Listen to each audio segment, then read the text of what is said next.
The report presented by the Acting Director General of the Institute, Jonathan Juma, focused on strengthening internal security framework and community policing in Nigeria, models, policy options and strategies. President Muhammadu Buhari, at whose instance the study was conducted by the 2018 participants of the Institute, said the decision was born out of the government's sincere desire to find sustainable solutions to the many security challenges inherited from the last administration. These challenges not only threaten the security of lives and property of our people, but also the sovereignty, territorial integrity of our country. We are confronted by Boko Haram insurgents in the northeast, worrisome conflicts between sedentary farmers and nomadic herders that have resulted in wanton destruction of lives and property across the country.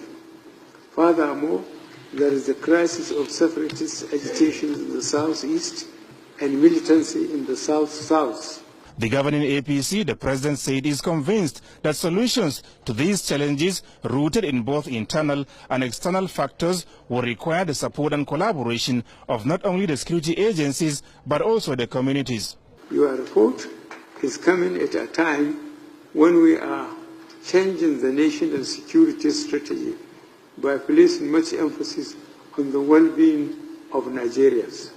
I am using this occasion to direct relevant government agencies to carefully study the report with a view to implementing its recommendations. President Muhammadu Buhari acknowledged the funding challenges of the Institute and promised that the Ministry of Budget and National Planning will do the needful so that its role of think tank will be carried out effectively to prepare the nation's leaders implement innovative policies for sustainable future of the country.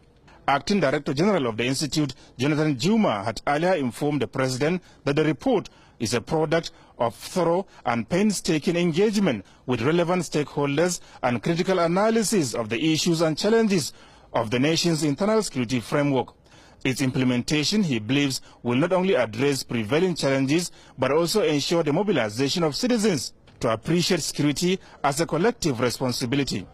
Let me state that having discharged the assignment, the National Institute will also continue to provide the needed policy input in our drive towards a better society. To arrive at the report, Mr. Juma said the participants undertook study tours of 12 states of the Federation as well as 12 countries from within and outside Africa, where clearer perspective of internal security issues were obtained with particular relevance to community policing.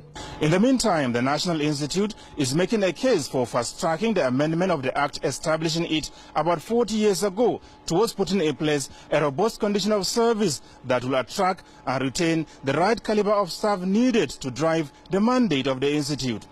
From the State House, Adamu Sambu, NTA News.